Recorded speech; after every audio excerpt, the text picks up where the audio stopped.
Um, yes, thanks for joining us. If you are just joining, we have been introducing ourselves in the chat, so you can also take that on. Tell us who you are, where you're joining us from, and what your expectations from today's session are. So maybe before I move on to inviting whoever is going to speak next, I want to take us through today's session so that we also know what the program looks like. So first, we are going to have one of our partners, one of my colleagues, that is Bundi, who is here, who will be taking us through the project, the gig economy project that we are currently implementing, aimed to skill and empower Kenya's gig workforce. So Bundi will be taking us through that project and also just introduce some of the skills that we are disseminating to the gig workers in Kenya.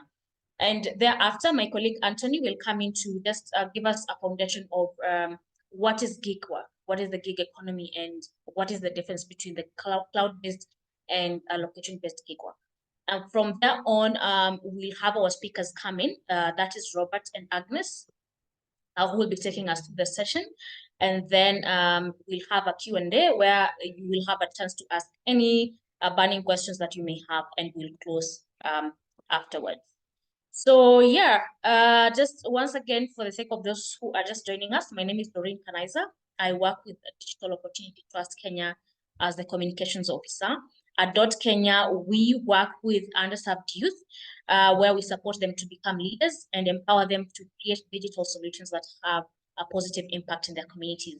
And so to enhance this mission, we are partnering with GIZ to implement a program here in Kenya for gig workers. So allow me welcome Bundi. Over to you, Bundi. Please take it on. You can introduce yourself, and then you can take us through the project, the objectives of the project, and also take us through the activity courses. Over to you. Great. Thank you, Doreen. I hope you can hear me. Just confirming if you can hear me. I can hear you, yes. Great.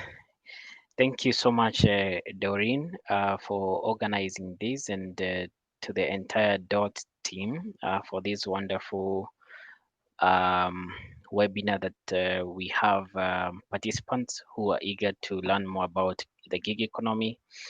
I'm so excited to see some of the people whom I know at a personal level being part of this call. It's quite an exciting experience, and shout out to all of them. So I will just go straight to the to a brief on what gig economy is all about, and also to mention that I work with GIZ Kenya, and stationed at the Digital Transformation Center. And the gig economy initiative, we are focused on empowering both the gig workers and also the platform level, as well as the policy stakeholders. And for the purpose of this webinar, I'll be taking you through the gig economy initiative from GIZ, and what is our methodology around it. And it's great that we have partnered with DOT Kenya for us to be able to reach more people, especially the gig workers. So in that case, allow me to share my screen. I see I'm not able to share. Doreen, I wanted to maybe present one slide. So if maybe you can give me the right to be able to share, that would be awesome. And in the meantime, I see my colleagues are in the call. Maybe I can also invite Enrique to say hi. I work with Enrique, who is based in Germany, in Berlin. He's my colleague. I don't know if Gerald is also in, but maybe Enrique, if you can hear me, you can take this opportunity also to say hi. Sure, Bundi. Can everyone hear me as well? Yes, yes. Um, Thank you so much, and I'm excited to attend this event. As I said in the chat, I'm originally from Brazil, but I'm currently working with GIZ in Germany, and I'm a former gig worker myself. I spent a year in Brazil doing deliveries while I was at university, and coming to Germany, I'm trying to also study on a personal level how to improve the working conditions of the gig economy. And I think it's crucial and always important to host this kind of discussion. So I'm also very grateful for the DOT team to be hosting this. And it's a pleasure to see you speaking, Bimli, because I know you also have a personal connection with the theme. So looking forward to the event, and I wish a great afternoon for everyone. Fantastic. Thank you, Enrique. Yeah, you're very right. Enrique was a former gig worker from Brazil, and I know that topic is still at his heart, and that's how we connect because I am also a former gig worker, not a former, but still a gig worker. That topic is still it, very live in my heart. I don't know if Gerald, you are in the call. Um, Bundi, please, as yeah, Gerald takes that on, yes, please yes, share yes. with me the link to your slides. I can project that for you. You should be able to project, but for the sake of saving on time, just share with me and then I will project that for you. Is that okay? That's okay. Yeah. Hello, Teresius. Sorry, I was having a bit of network issues. I'm in the call. Thank you. Great. Gerald is also my colleague, so it's great to have you on the call as well. Well, Doreen, because Gerald, maybe I request that you mute your mic so that we cannot we stop having the echo. Great. Because now I have this in my desktop. Maybe allow me to just share directly. I think I'll be able to share this directly. I hope you can see that. Can you see my screen? Yes, okay. Yes, I just wanted to go to one slide, one particular slide, to just give an overview of what we are working on as a gig economy initiative. As I mentioned, we are targeting the ecosystem in three levels. And the first level is at the workers level. And here we are providing information and counseling around the rights and trainings for their skills and for their upskilling and development and for them to be able to increase their bargaining power. One of the things that we have realized is that workers face quite a lot of discrimination and unfair working conditions, and so we have now come up with training material and courses that are going to equip workers with the skills that they need for them to be able to increase their bargaining power, especially when they are still working online. We have also come up with tools that are going to help workers to be able to know exactly how they can approach the bargaining when it comes to their request on the better working conditions online. Such tools are Skillance tool and also the living wage and tariff tool. The living tariff tool, which is able to show the worker the living tariff in their respective cities in Kenya and other parts of the world, and so be able to kind of gauge how much do they spend on a daily, on a monthly basis, and also be able now to juxtapose that with the amount they earn from their online work and be able to uh, bargain from a point of information and objectively. At the second level, we work with platforms through the Fair Work Foundation to be able to encourage the platforms to provide fair working conditions to the workers, and we do this through scoring of the platforms. Those that are offering very good working conditions score very high marks, and so that way they are able to also compete and get to very good working conditions for the workers. And finally, we also supporting policy stakeholders by creating awareness and capacity development for them to be able to come up with regulations that are geared towards helping improve the gig economy ecosystem. And therefore we have projects in each of these sectors, or in each of these for each of these target groups. And for the purposes of this webinar, we are targeting the gig workers, and here we are working with DOT to make sure that they are aware about the training courses that we have on atingi.org. So these courses, as I know, the DOT team will be able to take you through them. They are very much available on atingi.org, and they are free of charge. Once you complete the course, you get a certificate, and it's going to also equip you with the necessary skills that you need for you to be able to have more bargaining power and also better knowledge of how to navigate the gig economy. So I think that's it. Wishing wishing you all a very wonderful webinar ahead. I know DOT's team will be able to take you through quite a lot of other items which I've not been able to touch. But thank you so much. I also request to leave to be able to attend to other urgent matters at in 3 minutes also. But I really appreciate that opportunity also to be able to share what we do at GIZ. Over to you, Dory. Thank you so much, Bundi, for that brief. I'll just go right into welcoming Anthony. Please, Anthony, if you are in the call, can you please confirm? I can see you. Yes. So we'll move on to getting to understand gig work, what it is, and particularly the difference between location-based and cloud-based gig work. So over to you, Anthony. Hello, thank you very much. Can you hear me? Yes, Anthony, I can hear you. Okay, thank you very much, Doreen, and thank you very much, everyone, for joining. So I'm going to take you through a short session on what really is gig economy. So allow me a second to share my screen.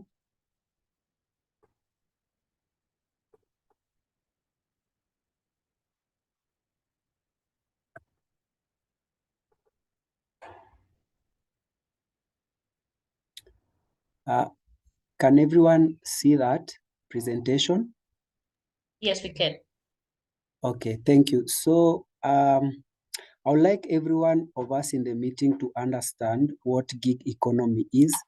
And the objective really is to be able to lead you through the gig economy and then differentiate between what has become to be known as location-based and cloud-based gig work. So diving right into it, I'm going to try and define what gig economy is, and then we look at the types of gig economy, specifically in Kenya, and then we are going to look at cloud-based gig economy, and finally, we are going to look at location-based gig work. So what really is gig economy? As a general definition, gig economy is a labor market that relies heavily on temporary or part-time positions filled by independent contractors and freelancers rather than full-time permanent employees. There are different approaches to defining gig work.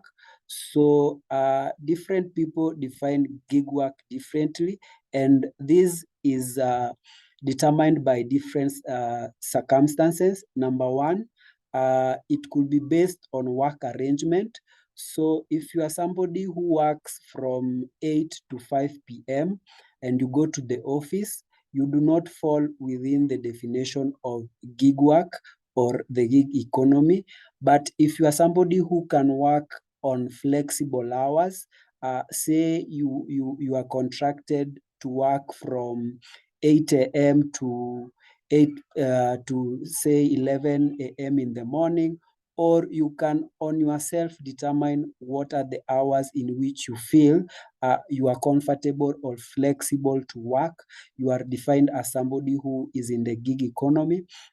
Gig economy also is defined in terms of the pay. So somebody who is on the traditional type of gig work, or sorry, the traditional type of work he is required to wait until the end of month to get pay. Someone like that is not considered to be under the gig economy or as a gig worker. But if you can do something within few hours and then you get pay, either physically or online, you are considered somebody who is a gig worker. Another characteristics that we look at when we talk about gig economy and gig workers is legal classification. So there are a few laws, and this by laws I mean majorly in taxation. So if you are somebody who is in the traditional form of employment, you might required to pay taxes such as pay as you earn. You might be required to pay something like housing levy. You might be required to pay for your social security and universal health cover. But as a gig worker in Kenya, generally, if you are an individual, you are only required to pay a digital tax. And if you are a platform provider, you are required to pay minimum tax and value addition tax and a few other tax that involve gig work. So there's another classification to define yourself if you want to identify yourself as a gig worker is in the nature of work. So by nature of work, I mean, what do you do? So are you an online writer? Are you generally called freelancers?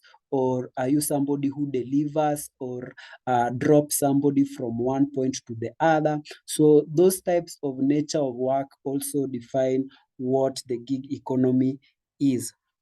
Moving forward is a few takeaways that might guide you in identifying yourself as a gig worker in the general gig economy space is that gig economy is based on flexibility, it is temporary, or it's a freelance job. It often involves connecting with clients or customer through an online platform. So if you get your job through online platforms, and there are several online platforms that you could get job from. Either you do it physically or online, you are considered someone that is in the gig economy sector. Second takeaway is that the gig economy can benefit workers, businesses, and consumers by making work more adaptable to the needs of the moment and the demand of flexible lifestyle. So during the advent of technology, more so in Africa, it's when we've seen development in the gig economy space, but much of it, the much of it has been experienced during the COVID period, when gig work actually is some of the positive factors that COVID brought to us. So COVID, it was a blessing in disguise in some areas. So those are some of the benefits that takeaways, that you could gauge and see if you are a gig worker and you will enjoy the terms of a gig economy, of the gig economy sector. So what really are the types of gig work that are available for those who would like to get themselves or who are already in the gig work sector or the gig economy in general?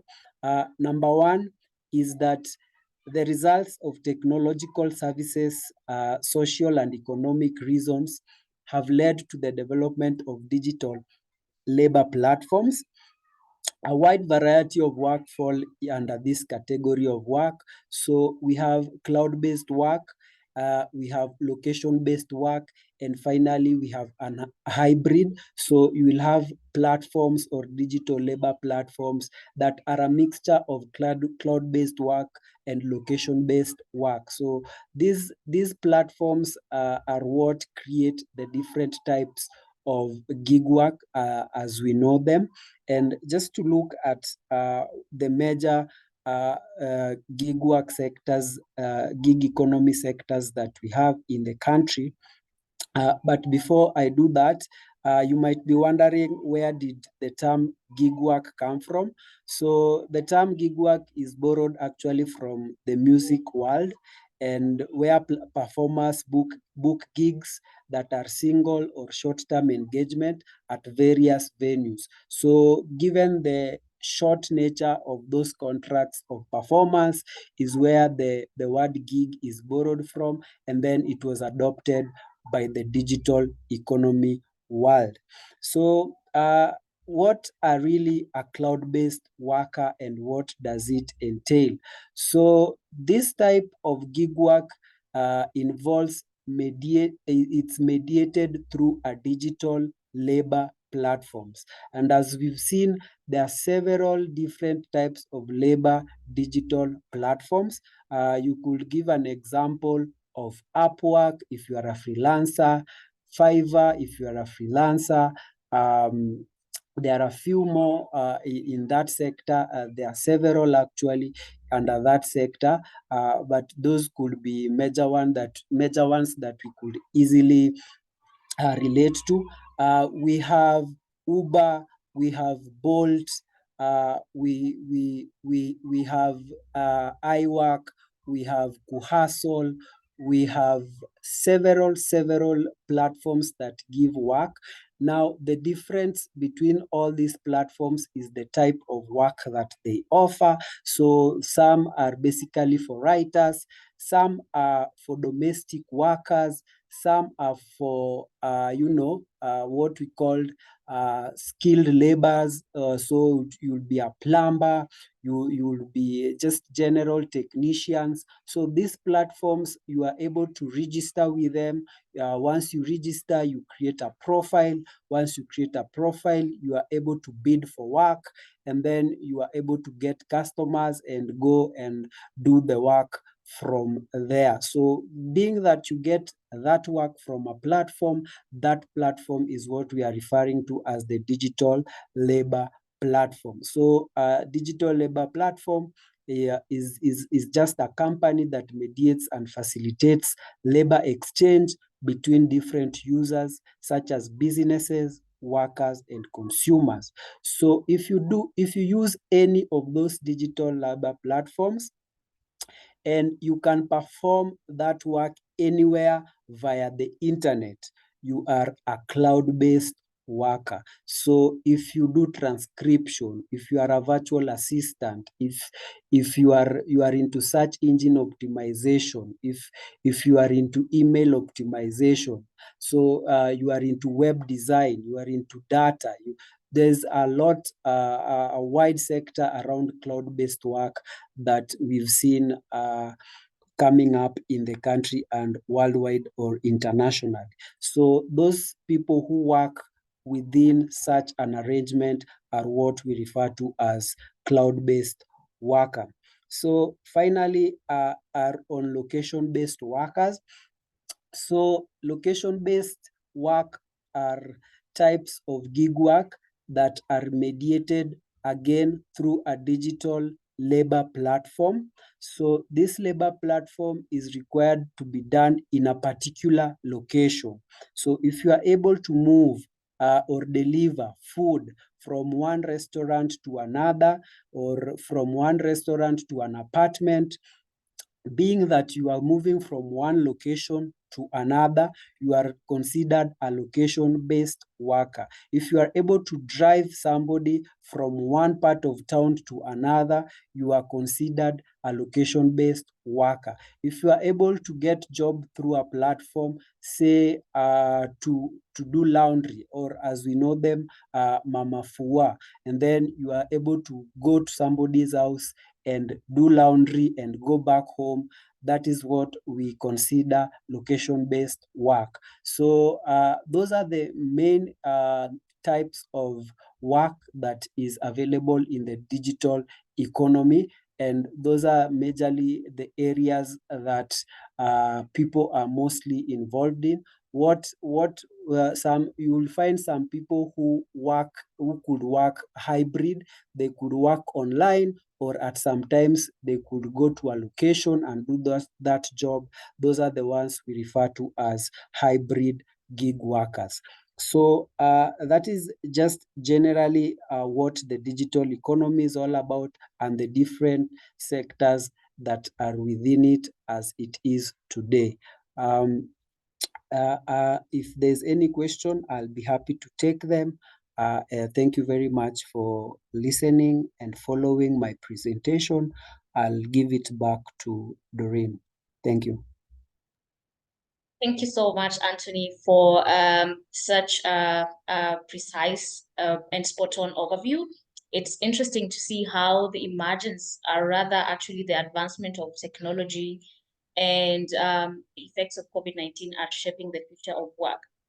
So at this point, I would like to invite our speakers, that is Robert and Agnes, so that we can dive into the conversation. If you have any questions up to this point, please feel free to shoot them in the chat. I will be happy to take them at the end of the session. And you can also invite your friends who are not here so that they don't miss out on this discussion. Over to you, Robert, or maybe I should start with Agnes. They say ladies first, so I will give it over to you, Agnes, to please introduce yourself, tell us who you are, what you do, and yeah, what you will be taking us through on, and then pass it on to Robert.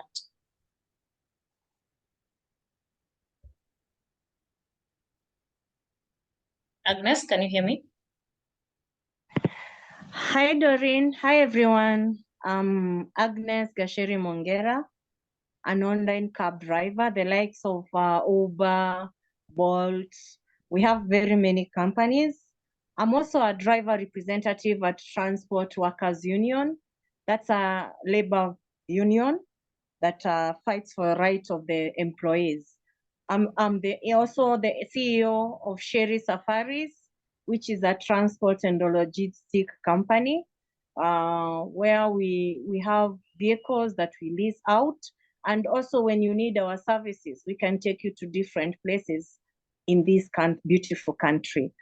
So today I'll take you through a day of an online driver, someone who is, as we have earlier someone who is in a location-based gig worker, someone who will take you from one point to another. First thing I'll tell you about what motivated me, how I navigate the platform, what my customers really want from me and how I should handle them, how I make my money. And also I'll talk about the challenges, especially being a lady. When I'm on that, I'm taking you from one place to another. There are many challenges that I face. So thank you so much. And I'm happy to be part of the speakers today. Thanks, Agnes. Over to you, Robert.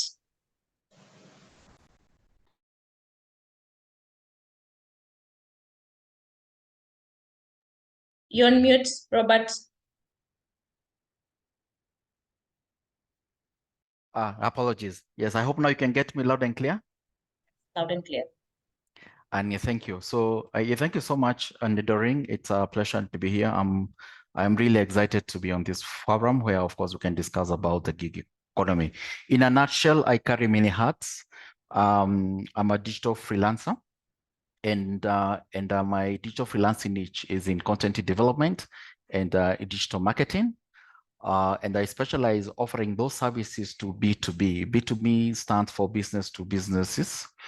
And I majorly I provide those services via an online work platform that is known as Upwork. Upwork has a number of Kenyans who are on the platform, and I'm humbled, of course, to be top rated on the platform. The other hat that I also carry in Doreen is that I'm also a gig economy consultant, where using now my practical digital freelancing experience, I am able to help companies, to help organizations to be able to craft and implement digital freelancing initiatives that are focusing on digital freelancing training, mentorship, and job market linkages.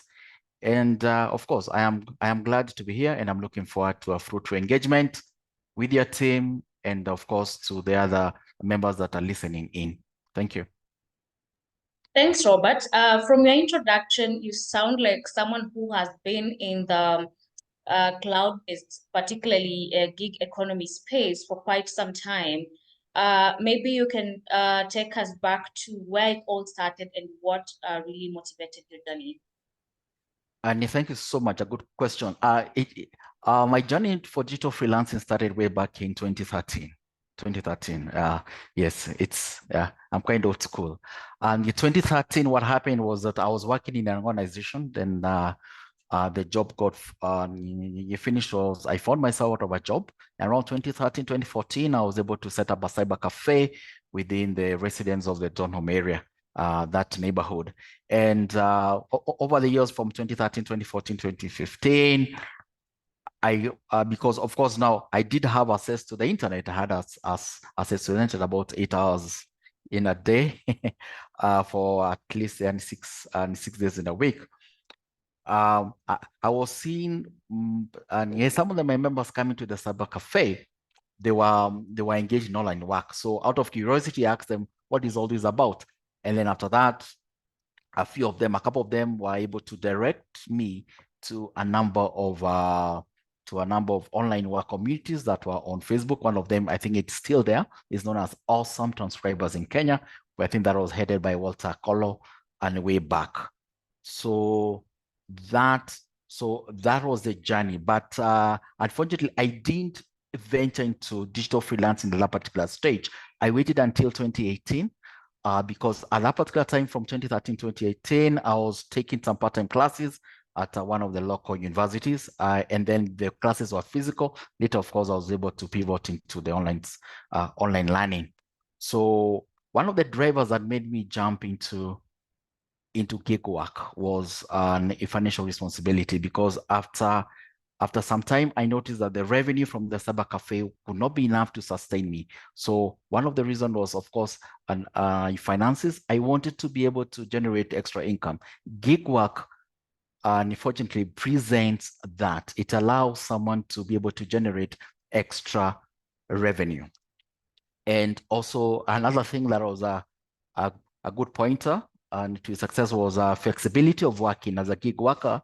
Doreen, I was not just now fixed to working from the cyber cafe.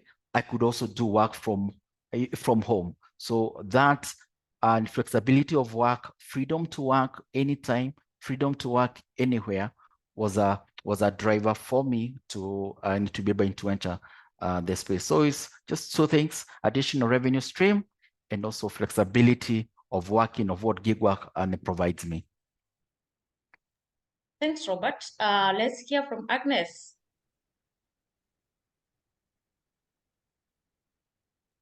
Thank you, Doreen. So I joined the gig work I joined the work that I do today in 2015.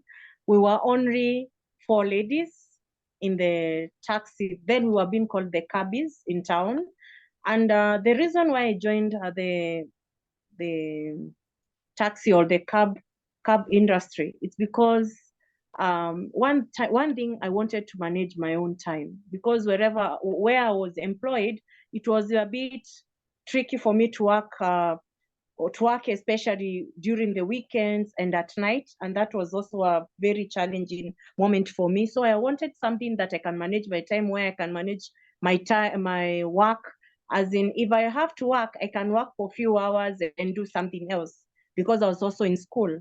So I joined the cab industry in 2015, tried to motivate some ladies into the industry, and we were 4 of us, the first ladies to join Uber.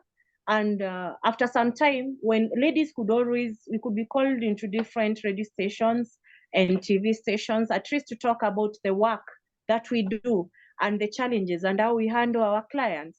And this one really helped us, because as per today, we have very many ladies in the industry, and I'm so proud of whatever I did that time, because it encouraged many to join us. One thing about the industry, it was not as easy, and it's not easy because you first have to range or look at how flexible you are. You have to be disciplined, because no one is supervising you. And also when you get the finances, when you are paid, when you go and take a client from one place to another, the amount of money that you get, how are you going to use it? Will you save, or you just use all of it because you know the next hour you'll get something else? Also about the security part of it, you have to be very, very, very careful because you don't know the person you're picking from one point to another. So that's a great challenge, especially for us. But it's a nice job that I can advise anyone to join, though you have also to gauge on production, the profit of it, the engagement. If you're not serious about the engagement, you'll not get anything, because if you don't work, you'll not get money, or you'll not pay your bills. Also, I've talked about discipline and time management. For example, we have the peak hours when everyone is rushing to the office. Those are our peak hours. And when everyone is coming back home. So if, for example, you're not an early morning person, you can work in the evening when people are going back. But if you can manage to work during the peak time, that's in the morning hours, very early in the morning, when people are maybe going to the airport or to their offices, and work then later in the evening when people are going home, I'm sure you'll have something good to take home. Thank you. Thanks, Agnes. Good to know that even from just your introduction and Robert's introduction, that one common thing that's coming out is the flexibility and the ability to make the extra income from the gig economy. Well, you had started taking us through your experience, Agnes, so maybe I'll just get back to you on that.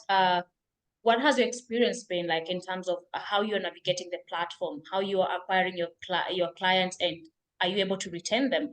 And maybe also talk to us about the demands of how you're meeting the demands of the client. Yeah, please take us to that. Okay, thank you, Doreen. About navigating the platform, when you join the cab industry, you're taken through how to go around the town. But first, I remember when I joined the industry, I had to drive around town first, because there are some areas a client will need you to take them, but you're not very familiar with the place. So I had to drive at least to be conversant with some areas, especially the CBD and the office areas like Upper Hill and what have you. And when you're taught about navigating, you are given the applications that you can use to go around. So you have to be very keen when you're taking through the process, and at least know how to use your phones, how you use your Google Maps, and maybe how to double the use of a mobile phone and at the same time you're driving, because that's a risky job. And that's why we are told that before you go to work, you have to be very, very keen on how to use your mobile phone at the same time you're driving. So when I joined the industry, I was taken through the classes, and it's a short time class. And after that, I was allowed to use the platform and work. So I had to get my vehicle, because the vehicles are not owned by the app companies. And most of our clients don't understand that we own the vehicles. We only use the Uber app or the Bolt app to get you client. So it's a link between the client and the driver and the client. So when we were taught through that and I had my vehicle, I could just work. By then, we were earning a good amount of money, because there were not many people and the industry was not flooded as it is today. And I remember we were supposed to use vehicles that are above 1500 cc's and above.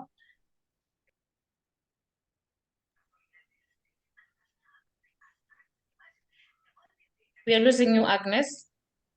Can you hear us? Or it was a limit for everyone that is above. Sounds to this vehicle for inspection, government inspection. Sorry? We lost you at some point, but just go ahead. Okay. So you are supposed to take the vehicle for inspection, the government inspection. We have the apps have different companies that will come and inspect your vehicle too, to make sure it's a roadworthy vehicle and something that is good to take the clients from one all to work with. After that, also, you're supposed to go through some vetting through government agencies where you are checked on your license, your PSV. To get a PSV, you're supposed to have driven a vehicle for five years, consecutive years, without any break. So when you go through that process, you're now fit to drive the drivers and to drive the client from one point to another. And I remember at that time, most clients could not believe that a lady can be comfortable there or can be safe to ride with. And we had challenges, but I like something about when a client boards your vehicle twice, because we could, at that time, we could get a client who has maybe requested you've ever carried them or taken the client from one point to another day, and he has familiarized with your driving skills. And when he realizes that you can drive him very well, he will call you many times. So I have clients that I've kept all the way from 2016, and especially during the COVID season, when there are restrictions, the movement restrictions, they could call me and ask me to pick them from one place to another, or even pick their families from one place to another. Okay, about that's about navigating.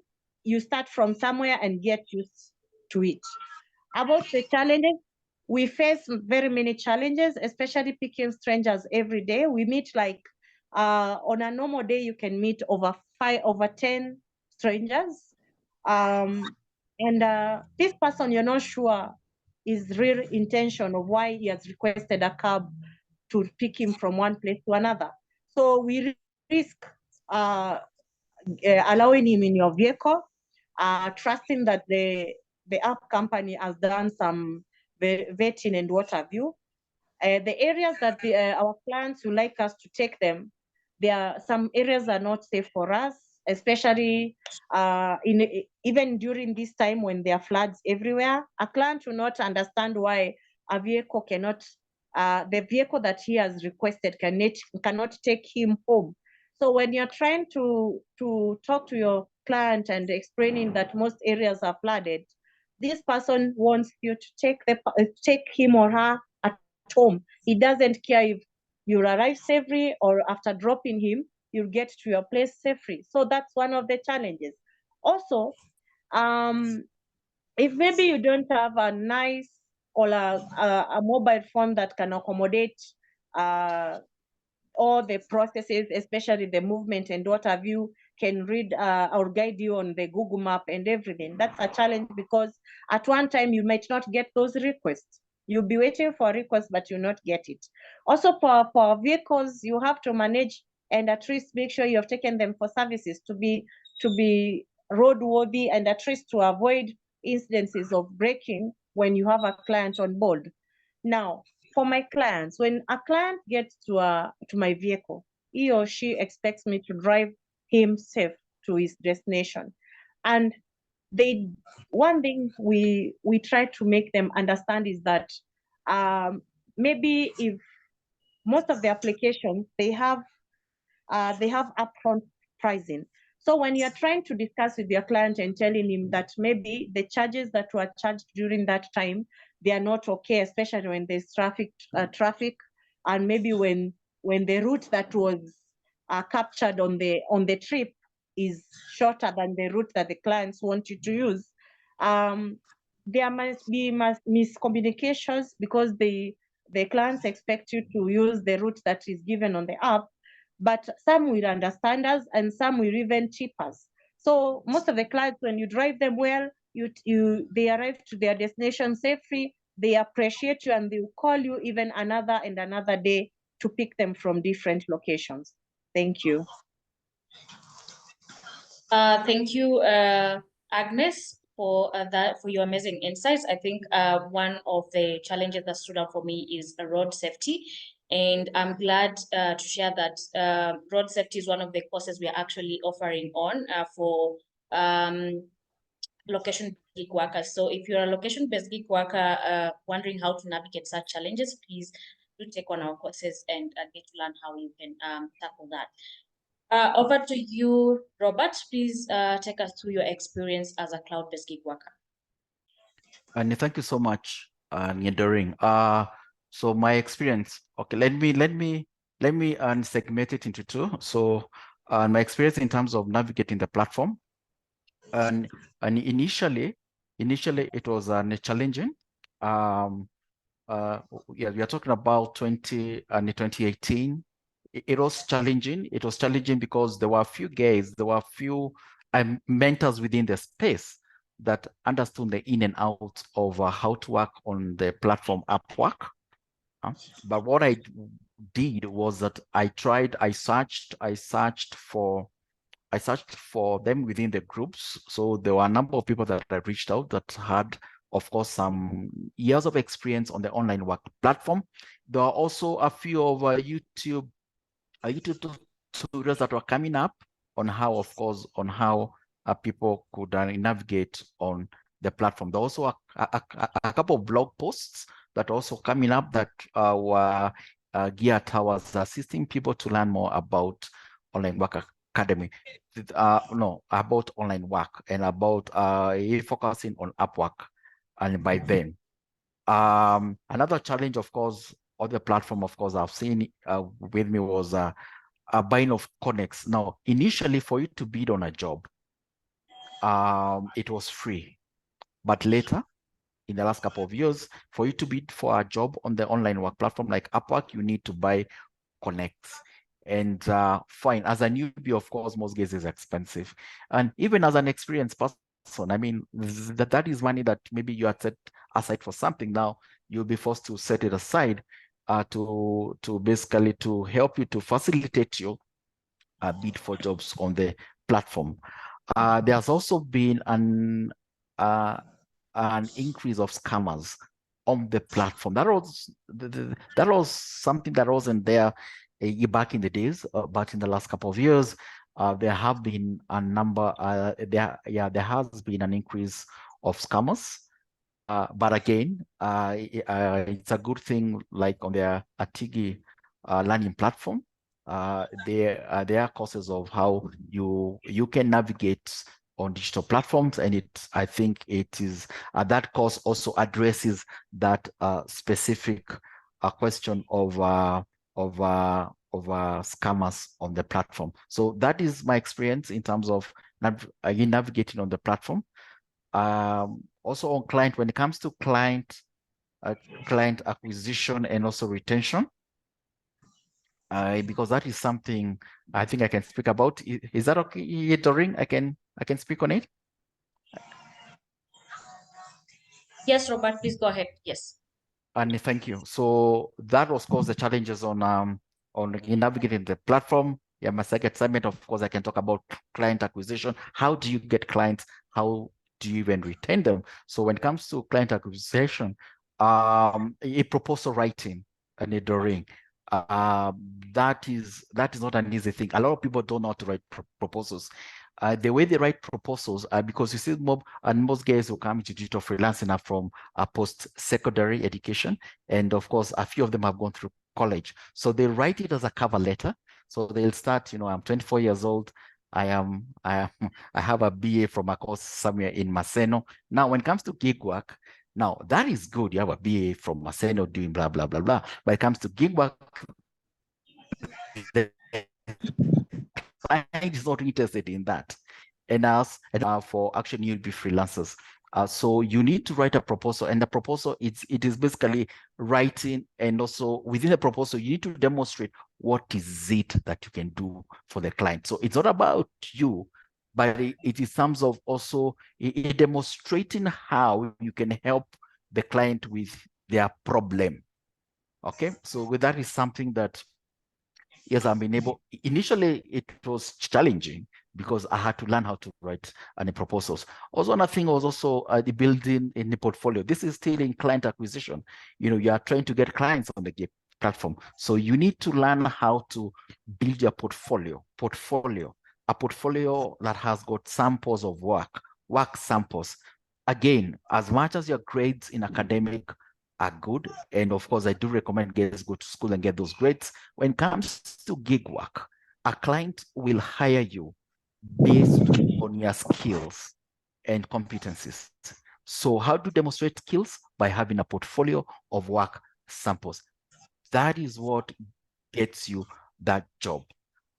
You also need to learn about job search strategies. How do you search for those jobs? There's a strategy of searching for a job. Industry keywords, regardless of any platform, whether you're on Upwork platform, whether you're on Fiverr, there is a strategy that you can use to get those jobs that, of course, you are not the only one searching for those jobs. There is competition on the same. Now, when it comes to retention, you need to deliver, of course, top-notch work. So those are the things that I've been doing. I always make sure that when I get that gig work from a client, I do my best. And I always say you should under promise and then over deliver. So come and do your top, just be on point, deliver the best. Also, some other strategies that I use to retain the clients is upselling relevant services to the client. So initially, of course, I was a content writer, so I was writing content for the client. Now, over the years, of course, our client did not just want articles to be written. They wanted these articles to be able to attract traffic. And for that, you need to learn and upskill on something as SEO, search engine optimization. So what happened was that not only was I offering content writing, I was also offering services related to content writing, and one of them SEO, search engine optimization, whereby that when you write content, you make sure that you optimize it with using by also incorporating industry keywords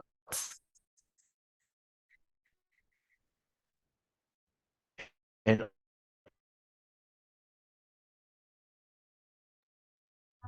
We've lost you at some point, Robert. Can you hear us?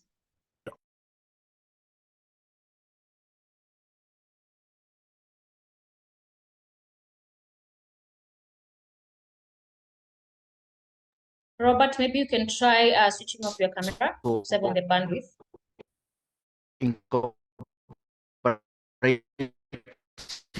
In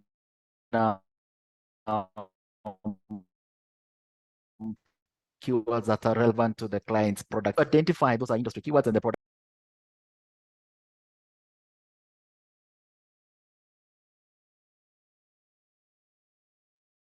And thank you. I'm back in the ring. You can hear me now? Yes, I can hear you. Thank you so much. So I was just and finishing. I was talking about, I don't know where you guys I went off, but it was when it comes to retention, you deliver top-notch work and also upsell relevant services to the client. So of course,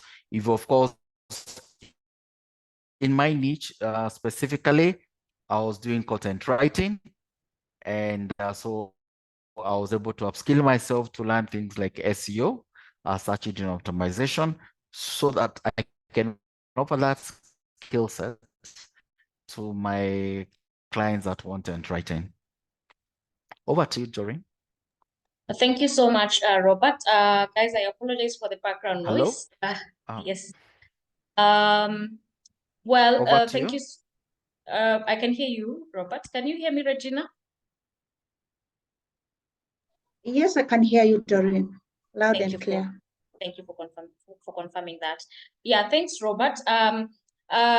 You've taken us through a couple of skills that a cloud-based gig worker needs to have, and that is just to mention but a few: having great customer service, being able to write outstanding proposals, optimizing or leveraging search engine optimization, and so forth. I don't know if there are any other skills that are a must-have for cloud-based gig workers that you can share with us. Robert, if you can hear me. Yes, I can hear you, Doreen. I hope you can hear me loud and clear. Apologies for that. Great. When it comes to must-have skills, yes, it definitely we do have. Must-have skills, I could say, you need to understand understanding digital safety and security. You need to understand that, and also why is it important? Because you'll be able to identify scams on digital platforms. There has been a rise over the years, Doreen, about scammy guys being going into the platform, creating profiles, and of course, trying to scam unsuspecting newbie in the freelancers. And the good thing is this, and maybe you may not have noticed, on the Atigi platform, that course is there. Digital safety and security, understanding digital safety and security. So of course I could always, use this opportunity. I can use the opportunity to tell guys, kindly go to the platform Atigi. That course is there. Understanding, being able to identify scams on digital platforms is a plus. Number two, understanding labor in the platforms. You need to have a foundational knowledge of what digital platforms are. Just just the very basics. You need to understand how these platforms work as opposed to the traditional jobs. Also things on, also you need to build, you need to upskill. You need to upskill, and then you need to upskill on your relevant skill set. So if you're in content writing, then you need to upskill on trying to create different content pieces. So maybe, you have been you're writing articles, so you need to diversify. Okay, you need to diversify. So to the extent that you're able to create white papers, long form blog content, maybe most articles is only 500 words. You should be able to write long form content of 2,000 words. It comes to project management. So I am more of the soft skills now. A project management, you need effective management of your time. So apart from the technical skills, you need to know how to effectively manage your time, because if you don't, you are going to lose clients. So because with time management, you're able to understand and know how to prioritize the client's tasks. You also need effective client communication. This is very important. And especially when you have been given a gig by a client, you are supposed to deliver it in 3 days. On the third day, Doreen, umekuwa na challenges. Like as you see, I've had some challenges on the internet. I don't know whether it's me, but I think the rains have really messed up a lot of internet connectivity. You haven't done the client's work. On the third day, you're trying to run up and down. You have 2-3 hours to submit your work. And this is something I've seen not only for newbie freelancers, but even seasoned freelancers as I. You need to communicate to the client early enough and tell the client, fine, I was supposed to deliver it at 8-9 a.m. Kindly add me 2-3-4 hours. Most clients will understand, because some challenges are beyond us, but it shouldn't become the norm that each time during kupatiwa kazi you're always having excuses. So soft skills in terms of clients, one of them is client and the communication. Also, when you're bidding for jobs, you should be able to effectively communicate your strengths. This is what I'm good at. Being able to communicate your expertise to the client. And the reason is that if you're effectively able to communicate your expertise to the client, and meaning that means you're able to negotiate even for higher pay. So the client will be able even to increase the amount of money they could have paid you for a particular product. So generally, those are the things that you have for must-have digital safety, understand digital platforms, project management. Nice to have skills. I can talk about, understanding AI, artificial intelligence. You cannot run away from AI. AI will affect each digital freelancers in one way. Now, AI will not replace jobs. I think you've heard that. AI will replace the people that do not use AI. Once again, it's a good thing that Atigi platform has got a course on understanding of artificial intelligence. That's a big plus, because you need to understand how AI will affect your specific freelancing skill. Also, nice to have skills. You can talk about digital and social media marketing. regardless of which freelancing niche you are in, you need to learn how you can market your freelancing skills, which is now a business now. So how do you market your freelancing business on social media channels with the end goal of getting more customers, getting more conversions, of course, translating to more revenue for you. Financial literacy. There is no point showing that you are able to be paid 1,000 USD per month. That's 130 Gs. After 2 weeks, you are running up and down asking for guys to advance you some money, even fair, and kuitisha fair. Yeah. Well, I don't want to talk about that much, but of course, you know, the guys who ask for fair. So you need to have basic financial literacy that will help you improve your financial competence. That is an area, and I'm glad I think 𝐷𝐷𝐷𝐷 also has it on financial literacy, and that's a big plus. You need to understand how to planning, budgeting, saving, and even investing. When you get that money, okay, as a digital freelancer on a gig platform, when you get that money, where do you invest? How do you invest? That is one of the ways that you can grow within the gig economy. Also, of course, last but not least, understanding your rights as a gig worker on online platforms. Understand those rights. If you don't understand those rights, clients will take advantage of you. So make it go out of your way to understand what are the rights as a gig worker on an online in the platform. Are there policies that protect me? And I'm aware that with the ILO, that is the National Labor Organization, has been working on a couple of initiatives to that extent, which are supposed to sanitize gig workers on their rights. So basically, Turing, those are the nice to have skills, those are the must have skills. And if someone, of course, can focus on those skill sets that I've just shared, regardless of your specific freelancing niches, because there are over 65 digital freelancing niches. And of course, if I have to be specific, I can tell you this webinar will not be enough. If I have to really talk on the specific skill for that is required to have for every digital freelancing skill, then I can assure you the 1 hour will not be enough.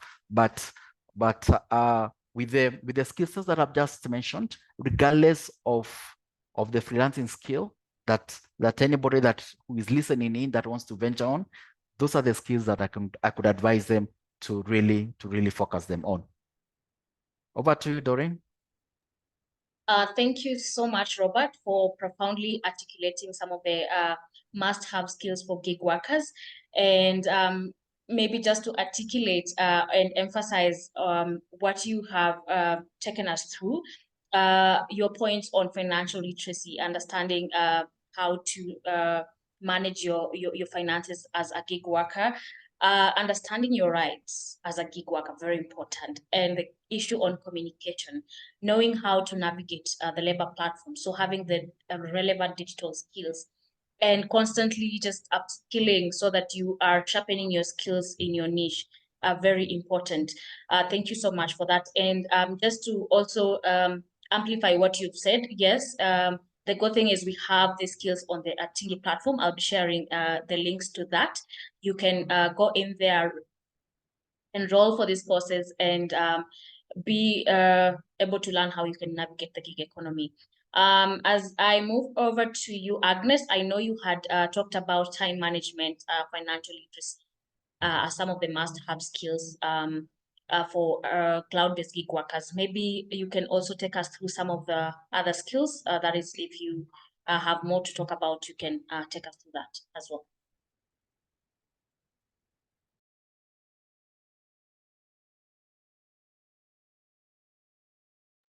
Agnes, as Agnes comes in, I'd just like to also mention that I'll be sharing 2 links in the chat. One is a survey. We'd like to track this event. So please, if you see the link in the chat, just take a few minutes to fill in the survey. And I'll also be sharing a link to the 𝐷𝐷𝐷𝐷𝐷 courses where you can learn all those things, the financial literacy, customer service, digital literacy, and so forth. So yeah, please check out the links and take the necessary action. Over to you, Agnes. Please take us through some of the must-have skills for gig workers, especially the location-based gig workers. Okay, thank you, Doreen. For location-based gig worker, you first have to understand a day life of a platform worker, know what the challenges and what you have to do every day. Road safety, especially for us drivers, because you have to move from one point to another, pass through very busy highways. Also, you have to have the customer service course because you're meeting different types of customers every day, and you have to at least handle them well. Financial literacy, as I said earlier, it needs much discipline because we don't have any supervision and we get money from every trip. So you have to at least have have that cost to manage your finances. You're supposed also to understand the working conditions of any driver or a location-based gig worker, so that you can know that maybe if you're supposed to have some different documents while working, the routes that you're supposed to use, how you're supposed to navigate within around the town and everything. So you have to understand the working conditions in that sector. Also, you have to know that understand the unique challenges that we go through, especially being someone who moves from one place to another, someone who has to encounter different people every day. So that's what I can encourage all those who wants to join the gig work, and also who wants to be part of the location-based gig worker. Also, I will write on expectations on what if someone wants to start. You have first to check on production, the profits, because many people have high hopes on joining the industry. You have also to gauge on either whatever you're going to invest on is going to give you back the whatever amount you have used for your investment. Engagement, you have to check if you're ready to work or after knowing the working conditions that we have. Are you ready to engage with those conditions? Also, we have, I said earlier, time management. You have to know when you're supposed to be working, the peak time and what have you, and also the discipline. I would urge people to enroll in courses that will help them learn different stages of gig work, especially now that we have all those courses on a Tingi platform. Thank you. Thank you so much, Agnes, for sharing your insights with us. Safety seems to be an issue that is appearing as common in both your presentations. And maybe we will have another info session to just highlight what are the challenges that gig workers are facing, both location-based and cloud-based, and how to navigate these various challenges. In the meantime, like Agnes and Robert have mentioned, we have these courses on Atingi. So please do check out the link and yeah, take them on. I'll move to the next question. And I think I'll move over to you, Robert. Maybe you can take us through the future of gig work. What do you think it looks like or is going to be like? Thank you. That's a lovely, lovely, lovely question, Doreen. The future of gig work is very bright. The world is moving to digital, and it's driven especially from since the advent of the pandemic, after COVID-19, when a lot of businesses now pivoted their business processes and services online. So when people are now taught to work from home, of course, for some of us who are we're lucky enough that we started working from home before then, and I can tell you, before the pandemic, when you worked from home, people didn't see it as a real job. They saw it as a joke. And you're here explaining to you that you're working from home, you're earning from home, you're able to pay your bills, but guys didn't get it. They didn't see it as a real job. So they saw it as a hobby. And I think the pandemic, was actually one of the main drivers to show that working from home is a reality. The future is gig work. A lot of companies are now outsourcing their services to the digital platforms. So the future is very bright. Gig work is going mainstream. We have a lot of organizations that, apart from just having the employees even working remotely, they're also considering bringing on board freelancers that will be able to take some of their tasks, and it's cheaper for them, because for most of them, of course, they don't have to invest and have a fund like for pension and medical and everything. That is something that the digital freelancer is expected to do on their own. So the future is extremely bright. And of course, gig work also represents, you see the public now has, there's someone who's on mute. Austin, Corey, I think you have to kindly mute. Okay, thank you. So as I was saying now, with a huge acceptance, there's a huge acceptance for the public as a gig work being an alternative revenue stream. So that is one thing. So that is why it's making the future of gig work brighter. There are also more opportunities that are found in gig work, targeting the underserved and marginalized communities. So that is a plus. Why? Because with gig work, of course, you can access gig work.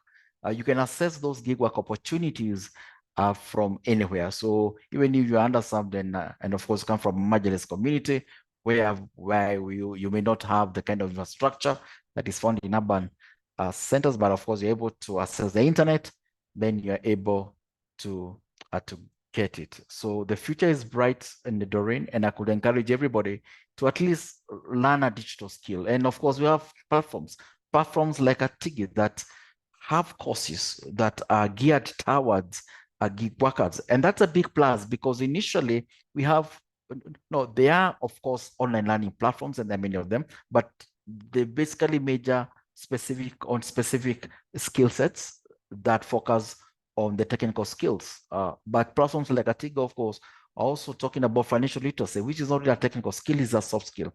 All these skills are important. And of course, I could encourage guys, just learn a digital skill, because gig work is the future. The future works online. Over to you, Doreen. Thanks, Robert. It's interesting to see how the gig economy is redefining the workspace. And true to your word, a study by Mastercard Foundation found that millions of people are actually leveraging digital platforms to access gig opportunities. So indeed, the future is bright for gig workers. Over to you, Agnes. And even as I bring in Agnes, guys, please check out the two links in the chat. Do check out the Atingi courses we are offering, and also take some time to fill in the survey. This is entirely for purposes of tracking this session. Over to you, Agnes. Please tell us what your thoughts on the future of gig work.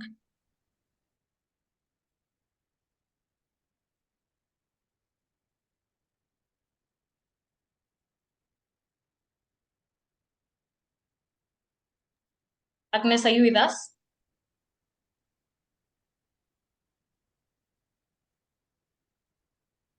Is she here really? Agnes? Hi. Yes. Please proceed.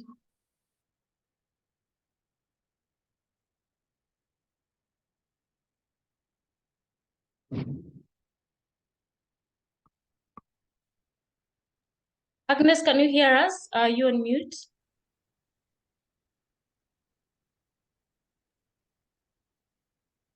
Hi, can you hear me? I think I'm losing. I can't hear whatever you're saying, Doreen. You can't hear me, but we can hear you though. Okay. So about the future work, what do I think is the future of gig work? First thing, it will be digital, especially now that you have seen most people will order items online. If you need any services, you have to do it online, and the deliveries, when your item is being delivered, you receive maybe messages and what have you. So the future gig work will be online, and especially like, for example, in our industry, if you have to look for a driver, or I want to have or get a client, I'll have to go online first. maybe if maybe I have a client who is who wants my services offline, that's a different case. But if I have to work and I'm sure that I need to get a client every day, I have to go online. So what I can say is that the future of the gig work will be digital, and that's what we can see from different things, because if, for example, in our industry, we have a part that is basically for delivery services. Someone will order something somewhere, and I'm requested through the app to go and pick the item and to take it to a certain location. So many things will happen that people don't have to move from one place to another to go and pick items or buy items. So generally, it's digital and the best. Thanks, Agnes. Indeed, things are shifting towards the digital direction. So yes, we better adapt to it. So if you have any questions, please keep them coming. We are getting towards the end of our session, and our speakers will be happy to take up that. As I move on to the next question, or before I do that, I would like to take us through, just for like 2 minutes, take us through the courses we have on Tingi. So these are the courses that we are offering on Tingi. They come in bundles, and there are 3 bundles. So bundle 1 is on navigating the gig economy. And then we have bundle 2 on skills trio. And then we have the final bundle on skills for riders. So bundle 1 on navigating the gig economy, you basically get to be what is it called? You basically get to be introduced to the platform. You also be taken through understanding fair work conditions and how to maximize the potential of women in gig work. And then for the second bundle, you get to learn financial literacy. You also get to learn essential soft skills, and also get to learn about digital skills. And in the third and final bundle, you get to learn what it is like for platform workers in a day. And for cloud, not cloud, but rather for location-based gig workers, you also get to learn about financial literacy, digital literacy, customer service orientation, and road safety. So these are the courses that we are offering on Atingi. The link to this document has been shared in the chat. You can take your time to go through them, see what resonates with you, and ensure that you enroll for that. So as I move to the final question, I encourage you to drop your questions in the chat. Robert and Agnes will be answering them in a few. I will move over to you, Robert. Please tell us, what would you say to a gig worker out there who's probably just getting started and looking for ways to grow in the gig economy? Good question. And Doreen, what I could say to a gig worker out there who is probably just getting started and looking for ways to grow is that the first thing is success on digital freelancing is based on skills and competencies. This is as opposed to transcript-based and credentials. So let me read myself. Gig work, digital freelancing. You need to have skills and competencies. Transcripts are good, and transcripts were good when it came to traditional jobs, where you meet a client and say, you know, I got an A, you know, I got a B, so give me a job. When it comes to digital freelancing, your A's and B's are good, but that will not give you a job. What will give you a job is skills, number 1, and competencies. So it's not just having skills, but it's also having the level of skills at a very high competency level that will make the client give you the job, and for you to be able to deliver at the competency level that the that the client wants that job to be delivered on. Number 2, I will tell them you need to regularly learn new skills. Okay, so you need to keep up skilling. You need to learn new skills, and of course you can do that by registering on online learning platforms, and there are many. And of course, one of them is Atingi, which of course has a vast selection of in-demand courses. So it's not just courses you are learning.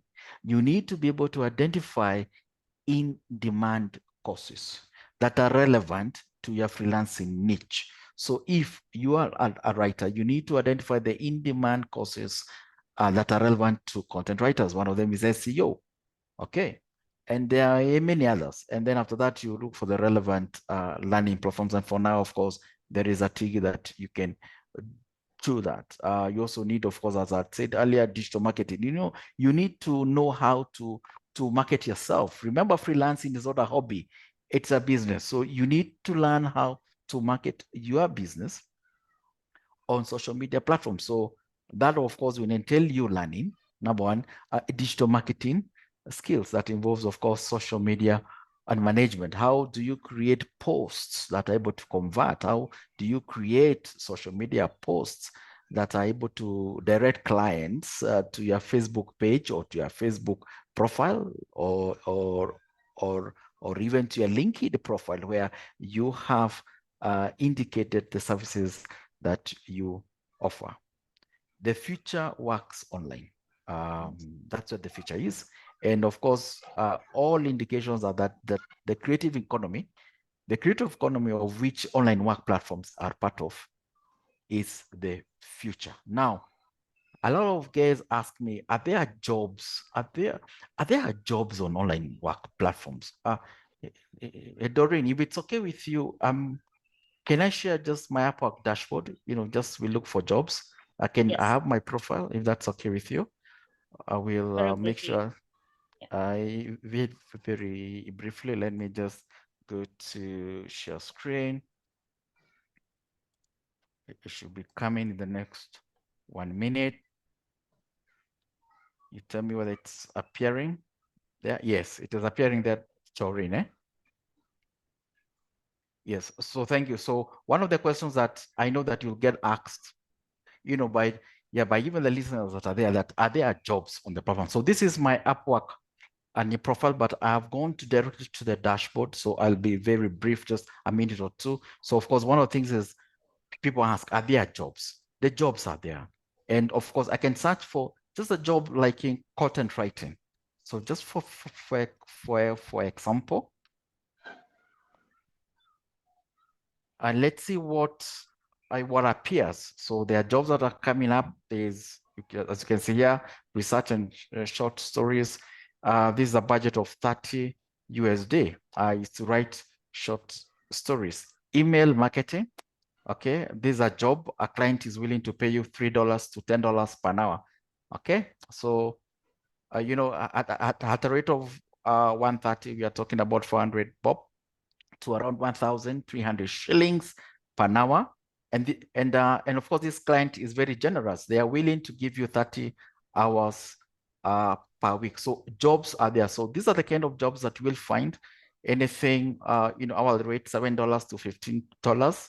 And of course, as you can see, my cursor is hovering on the specific skill set. This is content writing.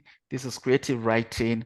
This is also copywriting. So these are the skill set that clients are asking for. And then these skills are also in demand. Another in-demand skill set, Doreen, I can like to say, is email marketing. Email marketing has gained a lot of attention over the last couple of years. But also, okay, there is email marketing where, of course, you are able to just to know the general things about email marketing. But what is happening is that clients are asking for very specific, very, very, very specific, very, very specific understanding of email and marketing. Here's HTML, a developer needed for email and signature. So transition from Pipedrive. These are now tools. So it's not just enough. It's not just enough to know about the general email marketing, the general digital marketing. You need to know how to use those tools. So there's Zapier, as you can see here. Zapier is a tool. Active Campaign is a tool. Pipedrive is a tool. So what I can tell guys is this: you need to go a step further. You need to go a step further in understanding the tools. Understand the tools that are important. And Tigi does a good job by actually providing information about the digital labor and the platform. So I think Doreen will speak more about that, about the courses that are available. But I can tell you the features, but the jobs are there. And I think that was what I was trying to demonstrate, because a lot of people ask, are there jobs on digital platforms? That is why the last assignment I had was job market linkages. It wasn't job creation. I don't create jobs. Can you get in all of you? And Regina, mute. And sorry about that. I think there's one of the participants. So the jobs are there. It is how I think, and during the next conversation will be, how do we link people with the jobs that are already in existence? You don't need to create jobs on the digital platforms when it comes to gig work. The jobs are there. So you need to know, how do you get those jobs? And one of the ways of getting those jobs, as I mentioned before, it is skilling yourself, learning and upskilling on the relevant skill sets that are required in that specific job. Over to you, Doreen. Thank you so much, Robert. Indeed, upskilling is inevitable for gig workers. I think we'll have more info sessions, as I mentioned earlier, so we'll probably bring you back to just take us through cloud-based gig work. Over to you, Agnes, please, as we wrap up, share your thoughts on what would you tell any gig worker out there, especially the location-based gig workers who are just getting started and looking for ways to grow? Thank you, Doreen. The first thing I would tell them is to have additional skills that will help them understand the gig work and the economy and how to venture into it. Through these skills, they'll be able to market their services, also know the areas of operation and understand their clientele. I'm so happy to note that most of the courses are offered through Atingi, and they are free of charge. And after that, at least you'll get a certificate that you show that you went through the courses. So I'll urge everyone to enroll to these courses, and these will help them to up their skills. Thank you. Thank you so much, Agnes. We actually have run out of time, but I'm sure most of us have really benefited from today's session. Give me a thumbs up or your favorite emoji just to express how you feel about today's session. I will take like 2 questions at most because of time. I will start with 𝐥𝐵. Please ask your question, and one more person, and then we can close from there. In the meantime, I have shared the 2 links. If you need to check out I actually encourage us to check out the Atingi courses. I've shared the document. You can take your time, go through the courses and enroll accordingly. I've also shared a survey link. Please, please, please, guys, we need to track this session. Also just go in there, take a few minutes to fill in the survey.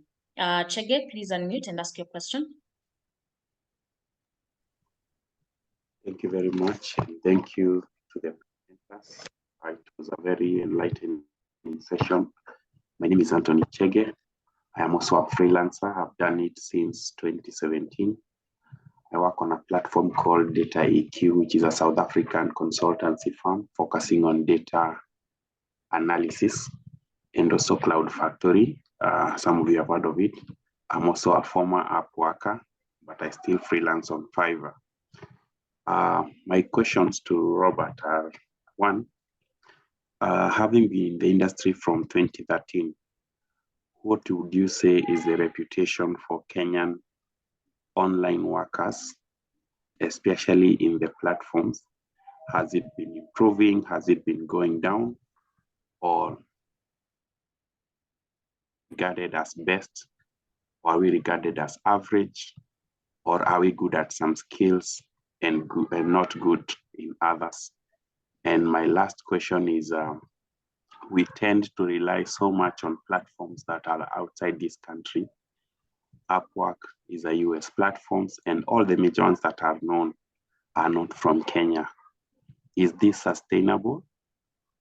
And what is your view on what prevents local companies from offloading locally generated gig-based work in the market for people who are talented to take advantage of it before they go outside and look for work from companies outside Kenya? Thank you very much. Over to you. Okay, thank you. Hey, Doreen, I can go ahead. Yes, please go ahead. And yeah, thank you so much, Anthony. I thank you so much, Anthony, for those questions. Reputation of Kenya online workers. Reputation is good. Actually, okay, I was involved in the digital freelancing conversations from 2013, but I started, working as a digital media freelancer in 2018. But nevertheless, of course, I have seen the industry grow. The industry where it is right now, when we started, of course, that time when I was involved in the conversations on 2013, there were a few digital and the freelancers. Right now, we have a couple of thousands, some working on platforms, some also working with direct and the clients. Reputation of Kenya workers is great. Kenyans have an advantage when it comes to even certain digital skill sets because of their English proficiency. On the English proficiency index, we are number, I think, 18 the last time I checked. We were even higher than the Filipinos, and yet the Filipinos, of course, the Philippines is regarded as the de facto outsourcing hub. So a lot of clients go there. But in terms of skills that we are good at, regarded as not only good but very great, is content writing.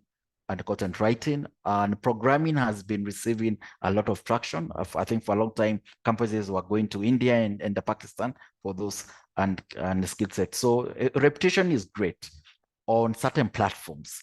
In some other platforms, it is not great. One of them, I think we all know what happened to demo tasks.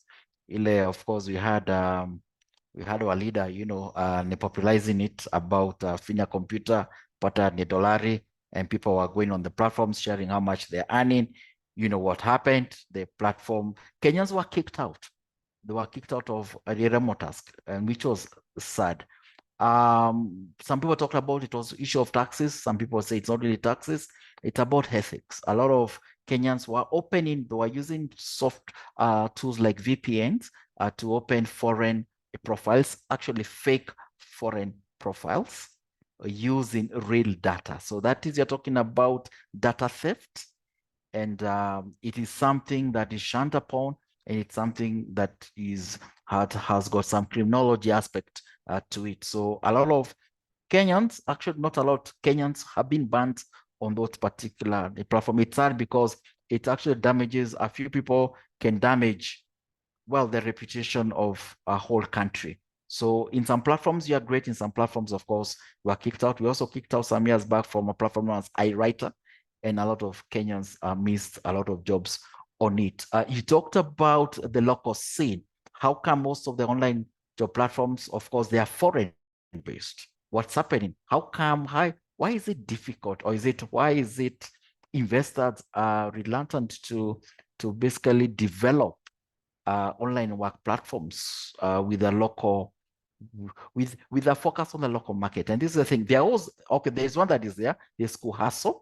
There's 𝐆𝐢𝐠 by Sam Gishuru. So 𝐆𝐢𝐠 is an online work platform targeting Kenyans, but it has never received traction. And the reason being is that for you to have an online work platform that is effective, then you need to have businesses that are uploading their jobs there. So in Kenya, the companies, they are reluctant to upload their jobs there.